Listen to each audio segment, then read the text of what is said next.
Welcome back. We just about back on. Equipment is back in full form. Uh, Tonight's class with your counselor will be called the domestic blind eye. It's called the domestic blind eye. It says, what does one think, feel, or believe the domestic blind eye looks like or stands for?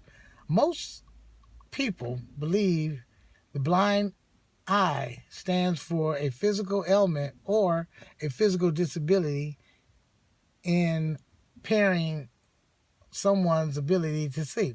The domestic blind eye is much broader in its meaning, especially dealing with relationships. All right.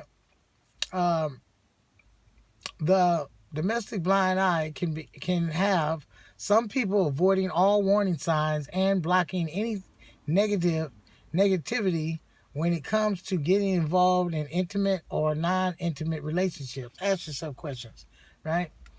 Ask yourself questions. It said number one. It says when it comes to many of the painful, unhealthy relationships you find or have found yourself in, are you known to turn a domestic blind eye to the fact that you're really in pain, right? Are you known to turn the domestic blind eye? Are you known to act like it ain't really happening? It ain't really going on. You ain't really suffering. Are you known to act like the reason why you're not eating is because you just chose not to eat, right? People lose appetites. People just get lost in things and stop doing the normal things they used to do. Stop smiling and all that kind of stuff because you're in pain, right?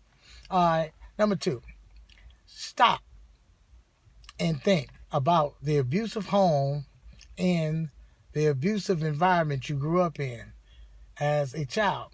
Are you known to turn a domestic blind eye when it comes to the abuse and environment you expose your own children to?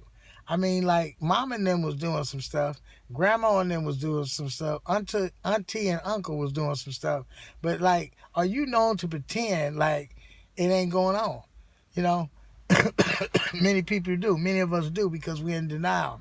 We're mimicking and we're imitating what we saw as children, the pain we went through as children. And it still brings up pain if we really open our eyes and look at it. But there's no reason, if you really open your eyes and think about it, there's no reason to repeat that cycle and continue to repeat that cycle. All right, number three. Question.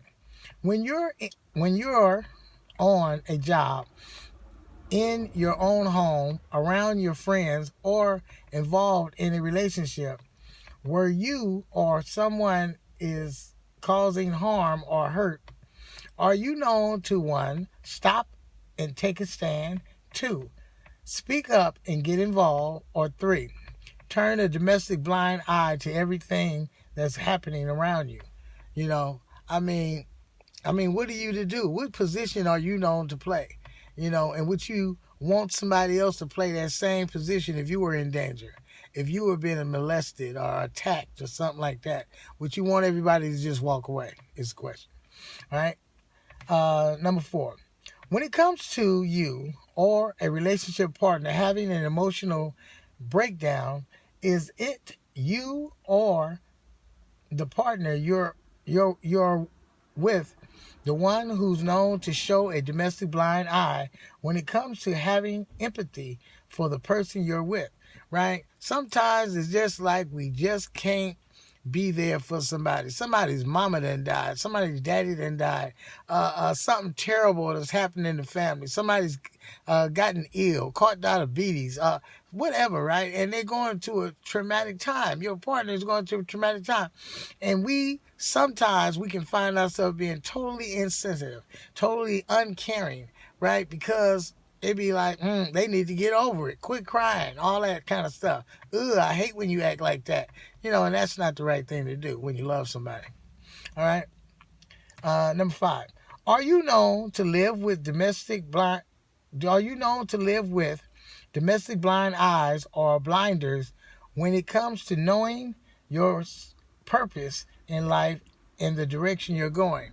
Are you known to have blind eyes? Some of us is like, yeah, I mean, I ain't tripping about doing nothing and going nowhere in life. I ain't tripping about having nothing.